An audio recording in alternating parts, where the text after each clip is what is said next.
So ఏంటి 'suture India' lion Kiran గారికి publicity పిచ్చి అని విన్నాము. సో ఎందుకంటే లైక్ ఈవెంట్స్ కానీ, లేకపోతే ఎక్కడ ఏ సెలబ్రిటీ ఈవెంట్స్ జరిగినా, ఏ సోషల్ వర్క్స్ జరిగినా అందులో sponsorship and sponsored by lion Kiran గారు అని ఉంటుంది.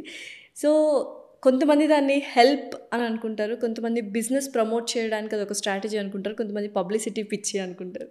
ఇందులో ఏది కరెక్ట్ మీరేమనుకుంటున్నారు? How it matters to me. నాకు ఎవడేమనుకున్నా నాకు ఐఎమ్ నాట్ బాదర్డ్.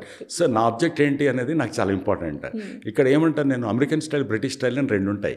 ఒకటి, నీ గురించి నువ్వు చెప్పుకోకూడదు, పక్కనవాడు చెప్పాలి. నీ గురించి నువ్వెందుకు చెప్పాలి, పక్కనవాడు మాట్లాడాలి, పక్కనవాడు పొగడాలి, అంతే. నీ గురించి నువ్వు డబ్బా కొట్టుకోవద్దు అనేది ఒకటి అంటాడు. బట్ అమెరికన్ స్టైల్ ఏముంటుంది, అసలు నీ గురించి వాడికేం తెలుసు అని చెప్తాడు. నీ గురించి నువ్వు చెప్పాలి కదా, నీ గురించి నువ్వు పోయి మాట్లాడితేనే కదా ఇంకోటికనే తెలుసు. ఆ తర్వాత అమెరికన్ స్టైల్‌ని పాటిస్తున్నారు. నేను అమెరికన్ స్టైల్లో నేను పాటిస్తాను. నేను